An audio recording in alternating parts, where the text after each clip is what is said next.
there is a function called insert which is basically used to insert the element at the specified location. तो किसी भी location पे अगर आपको insert करना है element, then we can use this insert function. तो ये बीच में या लास्ट में या शुरू पर कहीं पर भी एलिमेंट आप इंसर्ट कर सकते हैं. देखिए अपेंड जो फंक्शन था, append is only appending the element eight the last. It is inserting the element at the last. But suppose we want to insert the element at the specified position, then we have to use this insert function.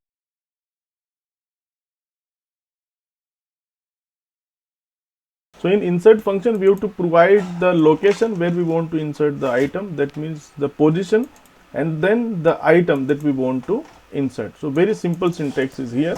So let's see by one example. Given list is, suppose there is a list which is given L equal to, then there is a 20, then 10, 20, 30, 40, 50. Suppose this is a given list. Suppose this is question number 1. Now the first question is, okay, at the third location, here you can see, देखो यहाँ पर जब हम location की बात करते हैं, question में जब लोकेशन आता है तो ये जनरल लोकेशन होती है. जैसे जनरल लोकेशन मतलब जनरल जब हम थर्ड लोकेशन की बात करते हैं तो थर्ड लोकेशन पे यहाँ पर क्या है 30 है. सो 30 लोकेशन पे मुझे 11 डालना है, तो यहाँ पर 11 हो जाना चाहिए और जो 30, 40, 50 है ये राइट साइड पे शिफ्ट हो जाने चाहिए. मतलब पहले लिस्ट में मेरे पास 5 एलिमेंट थे, तो 11 को इंसर्ट करने के बाद अब 6 एलिमेंट हो जाने चाहिए. तो इंसर्ट क्या करता है, 11 को यहाँ पर इंसर्ट भी करेगा एज वेल एज उसके पीछे के जितने एलिमेंट होगा उनको एक एक पहले शिफ्ट करेगा, मतलब शिफ्टिंग करेगा, जगह बनाएगा, फिर अपने आप को वहाँ पर इंसर्ट कर लेगा. सो let's C by example also. So I M opening Thoni. So here I have to write what is the answer of this L dot insert. As I want to insert at third location, so I have to write down the index position of this. So index position is 2 and then the element is 11. So like this I can insert this value. This is the solution of this L dot insert. There are various other functions also. Append we have used, then extend is actually append the to list. तो ये आगे हम देखेंगे. Insert discuss कर लिया, pop discuss कर लिया, remove हमने डिस्कस कर लिया. और क्लियर में तो इतना कुछ स्पेशल ये नहीं है, जैसे हम आगे बढ़ेंगे मैं आपको बताता जाऊंगा. शॉर्ट भी बहुत काम का यहाँ पर फंक्शन है. ये क्या करता है, आपकी लिस्ट की शॉर्टिंग कर देता है. ठीक है, तो धीरे धीरे हम इनको आगे देखेंगे. अभी मैं इन सारे फंक्शंस को डिस्कस नहीं करूंगा. कुछ और टॉपिक जो स्लाइसिंग का कंसेप्ट है लिस्ट के अंदर वो हम डिस्कस करेंगे. सो अभी इस इंसर्शन को मैं आपको बता देता हूँ. Suppose 10, 20, 30, 40, 50. Suppose this is a list, then what I am writing L dot insert, then the position is suppose 2, then element is 11, and then I am printing this list L. So let's see what is the output of this. So you can see 11 is inserted at the third position, and then there is a shifting of element at the right side. Is it clear or not? यहाँ पर आप forward indexing भी दे सकते हैं और backward indexing भी दे सकते हैं. Suppose I want to insert the element at the last, then what should I write? Either I can write -1. So because -1 last element का इंडेक्स होता है, so you can see it is inserted at -1 position. लेकिन last में अगर insert करना है, मतलब इसके पीछे इंसर्ट करना है. देखिए इंसर्ट से लास्ट में इंसर्ट नहीं हो पा रहा है. हाँ, ये बहुत इंटरेस्टिंग है. इसमें अब 50 के पीछे मैं इंसर्ट करना चाहता हूँ, तो 50 के पीछे इंसर्ट करना चाहता हूँ, तो 50 के पीछे का जो इंडेक्स होगा वो क्या होगा, -1 तो 50 का ही है. और अगर मैं ऐसे देखूंगा इसमें तो 0, 1, 2, 3, 4 मतलब 5th लोकेशन पे इंसर्ट करना चाहता हूँ. तो अगर मैं यहाँ पर 5th इंडेक्स दूंगा तो ये तो आउट ऑफ बाउंड इंडेक्स होगा, लेकिन ये इसको ले रहा है. और अगर मैं यहाँ पर 6 करता हूँ तो क्या होता है, 6 लोकेशन भी दे रहा हूँ तब भी वो लास्ट में ही इंसर्ट कर रहा है. तो देखिए इंसर्ट में आउट ऑफ बाउंड इंडेक्स की बात नहीं हो रही है. जैसे मैं यहाँ पर अगर 0 करता हूँ तो फर्स्ट लोकेशन पे इंसर्ट हो रहा है, ठीक है. और अगर मैं इसकी जो मैक्सिमम इंडेक्स है 4 उसके बाद का इंडेक्स यूज कर रहा हूँ, then it is inserting at the last. So suppose एक क्वेश्चन इसमें मैं ये बनाता हूँ, insert new element 11 at the last using insert function. So what should I write? या तो आप अपेंड से कर सकते हैं, इसको कोई प्रॉब्लम नहीं है. तो अदरवाइज इंसर्ट से करना है, then I have to write insert then 5 then 11. I have to write like this, और I can write L dot append 11. इसमें जो पॉइंट करने वाली बात है वो ये है कि there is no out of bound error in insert function. So अगर मैं कहता हूँ कि find out the output of following code. अब अगर ये कोड मैं दे रहा हूँ और इसका आउटपुट आपको पता करना है, 8 में यहाँ पर दे देता हूँ और ये मेरा कोड है. So L equals to this, then I am writing L dot insert 8, 11. So 8 is a index position where we want to insert. Now you can see there is no 8 index in the list. 0, 1, 2, 3, 4. Only 0 to 4 index is there. So what will happen? It is automatically insert the element at the last. So output is the list having the 11 at the last. What is the output of this? The list having 11 at the last. Okay, अब हम बढ़िया सा programme बनाते हैं list के ऊपर। तो हमने देख लिया कि लिस्ट को हम कैसे क्रिएट करेंगे, इनिशियलाइज कैसे करेंगे, रन टाइम पर कैसे इनपुट करेंगे, और अपेंड फंक्शन को यूज करते हुए रन टाइम पे देखो हमने दो मेथड देखे, एक तो इवेल के थ्रू भी इनपुट किया है और एक जब हमने एम्प्टी लिस्ट बनाई और फिर अपेंड करते हुए उसके अंदर एलिमेंट हमने अपेंड किए। तो उस तरीके से अगर जो काम होगा, जैसे मैंने बताया, अगर लिस्ट को यूज करेंगे तो चूंकि हम कलेक्टिवली प्रोसेस कर रहे हैं मल्टीपल वैल्यूज को, तो हमको इनपुट भी लूप के थ्रू करेंगे, प्रोसेस भी लूप के थ्रू करेंगे, आउटपुट में भी लूपिंग को हम यूज कर सकते हैं। तो लूपिंग का यहाँ पर बहुत इंपॉर्टेंट रोल होगा लिस्ट के अंदर। तो जिस क्वेश्चन की हम बार बार बात कर रहे हैं वही क्वेश्चन अब हम कर सकते हैं। क्या क्वेश्चन है? Write a program which input 10 numbers and display their average. Okay, 10 number input करना है। अब देखिए 10 नंबर इनपुट करना है और उनका एवरेज बताना है। अब एक तरीका तो इसका वही है कि हम 10 वेरिएबल बनाए, सिंपल ABCDEFGH ऐसे करके, और फिर उन सबका सम करें, डिवाइड कर दें 10 से, तो उनका एवरेज आ जाएगा। लेकिन थोड़ा सा वो फिजिबल नहीं है, ठीक है। तो हम यहाँ पर लिस्ट को यूज करेंगे, यूजिंग लिस्ट। सो पहला काम मुझे क्या करना पड़ेगा इसमें? I have to input the list, means I have to input the 10 element. So first thing, so I am creating here an empty list. तो रन टाइम पर इनपुट कर रहा हूँ, सो मैं एक एम्प्टी लिस्ट लेता हूँ, फिर एक लूप लगाता हूँ फॉर आई इन रेंज। सो ये 10 टाइम एग्जीक्यूट किया। 10 टाइम क्यों किया? क्योंकि मुझे 10 एलिमेंट इनपुट करना है, और चूंकि इंटीजर टाइप के करना है तो एक मैं वेरिएबल ले लेता हूँ इंट, और ये लूप के अंदर मैं ले रहा हूँ ताकि यहाँ पर लूप लगेगा इनपुट। तो देखिए लूप के अंदर मैंने लिया है, और फिर क्या करूँगा? l.append a। तो जब इस लूप के बाहर आप आएंगे, मतलब जब इसको आप एग्जीक्यूट करेंगे, चलिए इतना सा पोर्शन मैं यहाँ पर एग्जीक्यूट करके देखता हूँ। So when I execute this, so loop यहाँ पर 10 बार चलेगा। जैसे मैं देता हूँ 10, फिर देता हूँ 25, देखिए तो यहाँ पर मुझे 10 वैल्यूज इनपुट करना पड़ेगा, क्योंकि ये जो इनपुट का जो फंक्शन है ये इस रेंज फंक्शन जो फॉर लूप है उसके अंदर है। तो 10 बार 10 एलिमेंट इनपुट होंगे, और वो 10 के 10 एलिमेंट मेरे लिस्ट के अंदर अपेंड होते जाएंगे। ये देखिए, और ये मेरी यहाँ पर पूरी लिस्ट बन गई है। अब लिस्ट बनाने का फायदा क्या है? देखिए यहाँ पर मुझे मल्टीपल वेरिएबल नहीं बनाने पड़े, एक सिंगल वेरिएबल लिया, उसी को मैं अपेंड करवाता हुआ चला गया, तो मेरा काम हो गया लूपिंग से। इसी तरीके से अगर 50 नंबर भी इनपुट करने थे तो यहाँ पर सिंपल आप 10 की जगह पर 50 कर दीजिए, तो 50 नंबर्स आप इनपुट करके उनकी लिस्ट बन जाएगी। Now what I have to do? I have to sum each element। अब इन सब एलिमेंट का मुझे टोटल करना है, और टोटल करके डिवाइड करना है मुझे किससे? 10 से, तो मुझे इसका एवरेज मिलेगा। तो इन सब का मुझे टोटल करना है, तो मतलब इस लिस्ट के हर एलिमेंट को मुझे प्रोसेस करना है। तो इस लिस्ट के ऊपर मुझे एक लूप लगाना है, ठीक है। तो मैं क्या लिखूंगा? For i in L। अब देखिए यहाँ पर ये बहुत इंपॉर्टेंट, ये चलिए इसको हम यहाँ पर इसके नोट्स ले लेते हैं। Accessing each element of list using loop. अगर कोई L लिस्ट है तो आप क्या लिखेंगे? For i in L colon. तो इस तरीके का जब आप लूप लगाएंगे, मतलब यहाँ पर ये तो काउंटर वेरिएबल हो गया आई, और ये किसके अंदर लूप लगा रहे हैं? लिस्ट के अंदर हम लूप लगा रहे हैं। तो बाय डिफॉल्ट जो ये लूप होगा, loop will execute element by element. So first time जब तो आई जो होगा वो क्या होगा? इस लिस्ट के एलिमेंट बाय एलिमेंट एग्जीक्यूट होगा। मतलब आई के अंदर सबसे पहले लिस्ट का फर्स्ट एलिमेंट आएगा, फिर सेकंड एलिमेंट आएगा। अगर मैं यहाँ पर कर रहा हूँ प्रिंट आई, इसको ध्यान से समझना। तो देखिए यहाँ पर फॉर आई इन एल, और मैं यहाँ पर प्रिंट कर रहा हूँ आई को, तो आई के अंदर क्या होगा? तो एल के अंदर जितने एलिमेंट है, मतलब पहली बार ये लूप जब चलेगा तो आई के अंदर क्या होगा? 10 होगा, और 10 प्रिंट हो जाएगा। फिर जब ये लूप चलेगा तो आई के अंदर 25 होगा, फिर 25 प्रिंट हो जाएगा। Let execute this. Suppose 10 values मैं यहाँ पर दे रहा हूँ कुछ भी। तो आउटपुट क्या आया? देखिए प्रिंट, सबसे पहले प्रिंट हुआ यहाँ पर 10, फिर 25, फिर 22, फिर 11।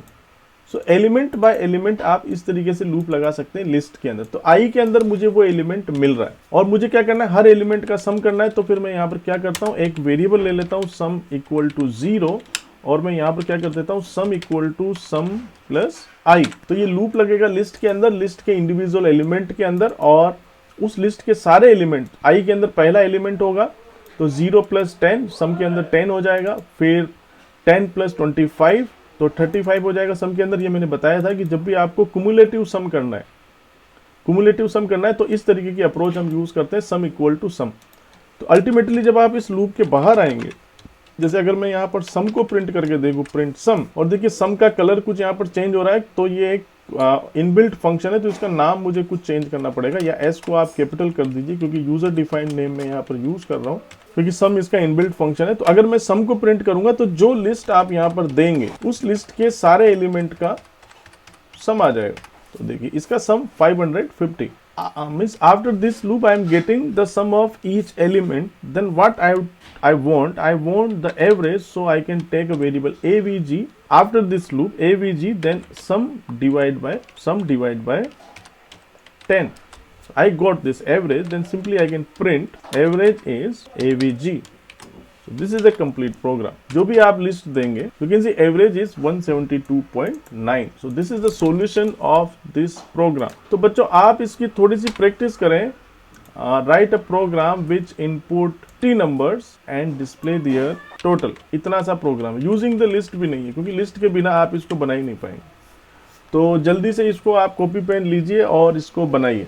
50 नंबर्स इनपुट करना है और फिर उनका टोटल डिस्प्ले करना। तो बच्चों ये बिल्कुल सिंपल सा क्वेश्चन था, पहले वाला जो क्वेश्चन हमने किया था बस उसके जैसा ही करेंगे, बस एवरेज की जगह पर क्या कर देंगे, इसमें हम सम को डिस्प्ले कर देंगे। सम इज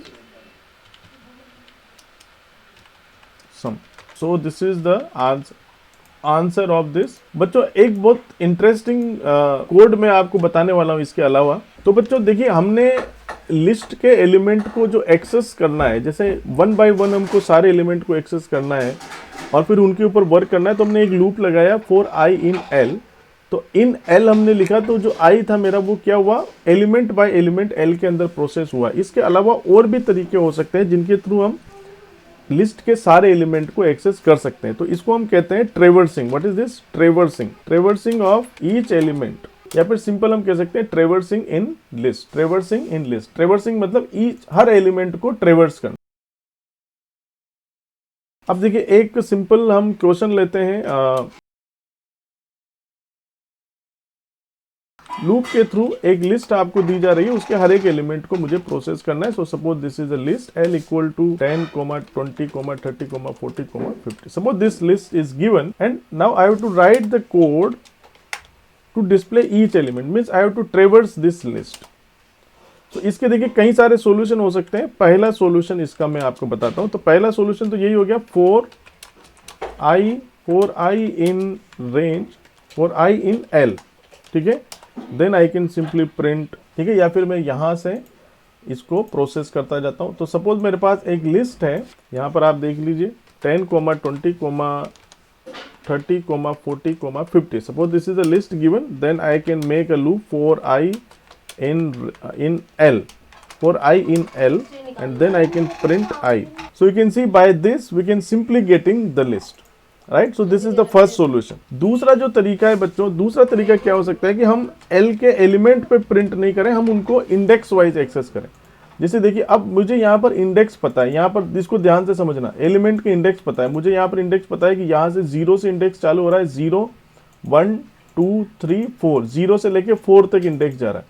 तो मैं जो आई जो मेरा है उस आई को मैं इंडेक्स के ऊपर वर्क करूंगा। मैं यहाँ पर लिखता हूँ रेंज 5।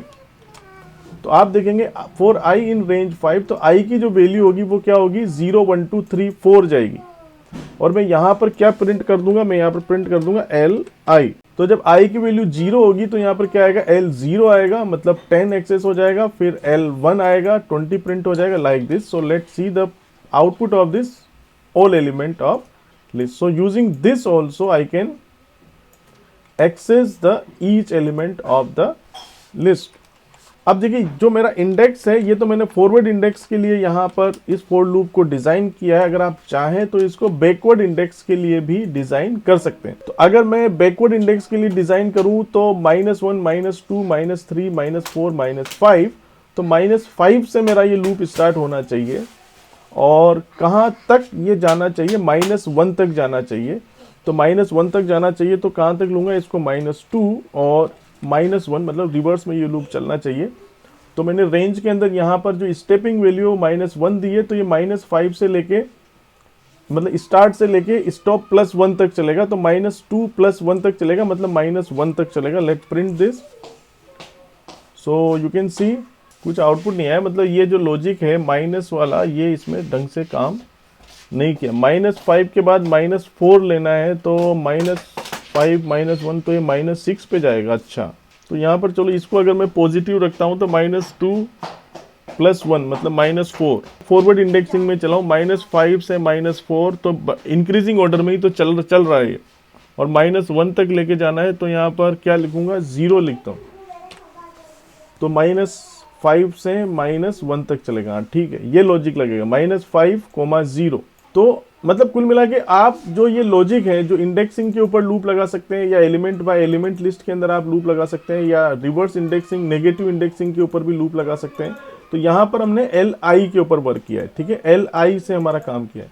तो अगर मैं जैसे सिंपल से क्वेश्चन पूछूं कि एक लिस्ट को इनपुट करो और उस लिस्ट को रिवर्स में प्रिंट करो, एक लिस्ट इनपुट करें रन टाइम पर और उनको रिवर्स में प्रिंट करें, तो जैसे यही लिस्ट मेरे पास है, सिंपल मैं इसको इनिशियलाइजेशन के थ्रू इनपुट कर रहा हूं सपोज, और इसको रिवर्स में प्रिंट करना है बच्चों, मतलब पीछे से प्रिंट करना है। तो कैसे कर पाएंगे हम? तो देखिए पीछे से प्रिंट करना है तो हमारा जो इंडेक्स है, या तो हम फॉरवर्ड इंडेक्सिंग को यूज कर लेते हैं, 0 to 4 इसमें इंडेक्स थे। तो जो मेरा लूप है वो कैसे चलना चाहिए, 4 से स्टार्ट होना चाहिए और कहाँ तक जाना चाहिए, 0 तक जाना चाहिए। तो मैं इसको लिखता हूँ -1 और नेगेटिव में जाना चाहिए -1। तो देखिए रिवर्स में हमारी पूरी लिस्ट यहाँ पर प्रिंट हो रही है। तो देखो ये सब लूपिंग का ही, लूपिंग की जो रेंज फंक्शन का है वही खेल है। लेकिन अगर मैं कहूँ कि नहीं मुझे ऐसे प्रिंट नहीं करना, मुझे एक नई list which input a list and make another list all reverse element, एक नई लिस्ट बनाओ जिसके अंदर उसके रिवर्स एलिमेंट हो। मतलब ये जो लिस्ट है इसके अंदर 10 20 30 40 50 है, एक और लिस्ट बननी चाहिए जिसके अंदर 50 40 30 20 10 होना चाहिए। तो मैं यहाँ पर क्या कर सकता हूँ, जैसे एक नई लिस्ट बनाता हूँ, सपोज मैं यहाँ पर L1 नाम की लिस्ट बनाता हूँ, उसको एम्प्टी लिस्ट कर देता हूँ और मैं यहाँ पर क्या करूँगा, जो मेरा LI जो एलिमेंट आ रहा है, तो L1 डॉट अपेंड I नहीं LI, क्योंकि मैं यहाँ पर इंडेक्स के ऊपर काम कर रहा हूँ। L1 डॉट अपेंड LI, तो पहला जो एलिमेंट होगा यहाँ पर क्या आएगा, L4। तो L4 एलिमेंट इसमें पहला अपेंड हो जाएगा, फिर L3 अपेंड हो जाएगा और फिर जब आप इसको प्रिंट करेंगे, प्रिंट L1 आपकी इसकी रिवर्स ऑर्डर की एक अनदर लिस्ट होगी। यू कैन सी 50 40 30 20 10। तो कैसे भी लॉजिक आप इसमें बना सकते हैं। कुल मिला के हमारा काम होना चाहिए, दिमाग लगाने का पूरा एक खेल है।